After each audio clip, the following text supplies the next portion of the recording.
With the 2025 NBA Draft Combine just having wrapped up, let's dive into some sleepers. This is Floor and Ceiling, let's break him down.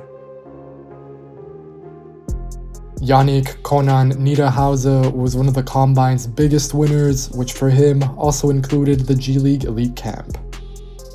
The Penn State big probably rose up draft boards after getting called up from the G League Combine to the main Combine.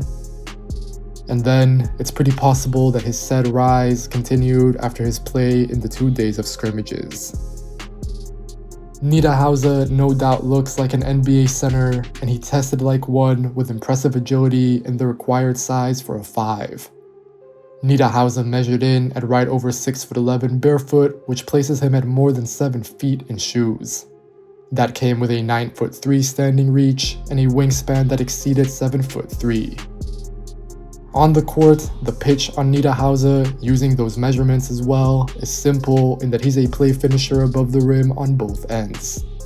The Swiss prospect will catch lobs and block shots, although I'm not overly high on his defensive instincts, and I also think that Niederhauser will always be pretty limited on offense.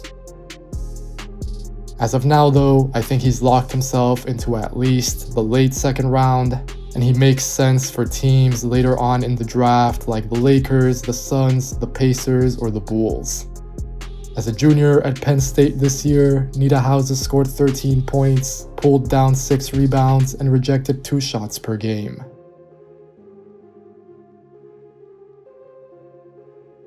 Rocco Zikarsky was the most interesting non-participant in the scrimmages. The Australian center was impressive with his measurements, coming in at a massive 7'3", with a standing reach that topped 9'6". For now though, it appears that accentuating Zikarsky's strengths while inviting curiosity about his somewhat unknown upside is Rocco's likeliest pathway to being drafted as high as possible. The mystery of the unknown plays a bigger factor in the 18-year-old's draft stock than most other 2025 prospects. Zikarsky was on the Brisbane Bullets for the last 2 seasons as part of the NBL's Next Stars program. This year, he averaged about 5 points, 3 rebounds, and 1 block in 12 minutes a game. Safe to say, Rocco's numbers were not impressive, but Zikarsky's total package is very appealing. If the Aussie center stays in the draft, I'll have more content on him, but the thing to know is that his personal background is impressive, with a history in swimming and a very athletic family. Plus, Zikarsky is gargantuan and he's still super young, so I expect at least one team to want to take a flyer on him. The question is where and when that will be, but I would say in the second round for guaranteed money. Zikarsky's highest end outcome sees him leveraging his size and mobility as a shot blocker while finishing plays above the rim and down the other end. Zikarsky would also be capable on rolls, out of handoffs, and receiving elbow touches. Then he might have a few moves in the post, largely getting to his left hand, but that's very theoretical. A worst-case scenario sees the Aussie big requiring too much development on both sides of the ball to contribute until deep into or after his second contract. The Bullets big was a fun watch at previous levels, dominating the airspace on both ends and being impactful, helping on his drives, but that was against lower levels of competition. Still, Zikarsky can generate power off 2 feet and use his size to reject shots or alter them around the basket. On offense, he can catch passes and dunk after setting picks, and he should be able to crash the glass. However, Zikarsky has not really shown this against pros. He's often lagging behind game action, and generally he's been ineffective at using his very young 7'3" frame.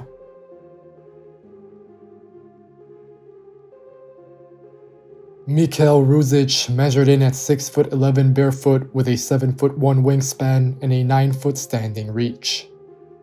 That means that the Croatian prospect now ostensibly has the size of a center, which considerably expands his eventual draft outlook.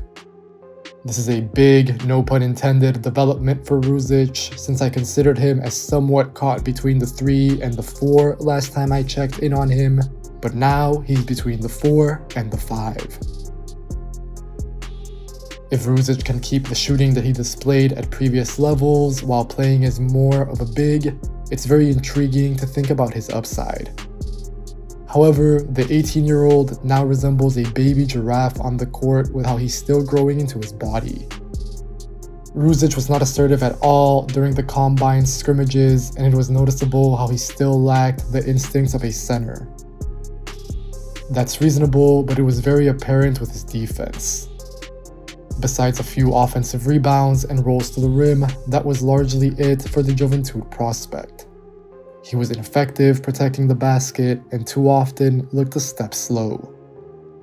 Drafting Ruzic in 2025 means selecting a complete project who probably still needs too much development for today's NBA.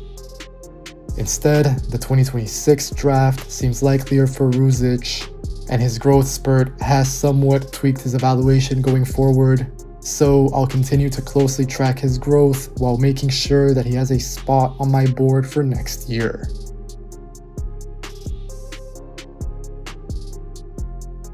Real quick, let's touch on a few other bigs who also featured at the Combine. Yaxel Lendeborg faces a very interesting draft decision. He's torn between staying in the 2025 class or playing at Michigan after transferring. Initially, it seemed like Lendeborg was just seeking guaranteed money, which will be the case for a lot of fringe first-rounders split between the league and NIL cash. Now though, it seems like the new Michigan commit would prefer to be picked around the top 20 in order to stay in this draft. Lendeborg is very talented, but he's 22. He needs to face tougher competition more regularly, and ultimately, he projects as a connective piece at the next level. Other guys might always just outplay his stock, so that's a tough ask, but he would be around my top 20 for 2026. I'll dive deeper into the former UAB prospects game if he stays in this draft, but the most important thing to know about Lendeborg is his level of ball skills. Yaxel can handle and control the flow of the game while making some nice two-way reads, which was on display at the Combine. Lendeborg can get a stock or a rebound, and then the assist or the bucket. Grant Nelson will probably always maintain some level of intrigue thanks to his size and flashes of dribbling, passing, and shooting. However, the Alabama prospect spent 5 seasons in college, he recently turned 23, and he's yet to put his glimpses together in a meaningful enough way that can truly capture NBA teams.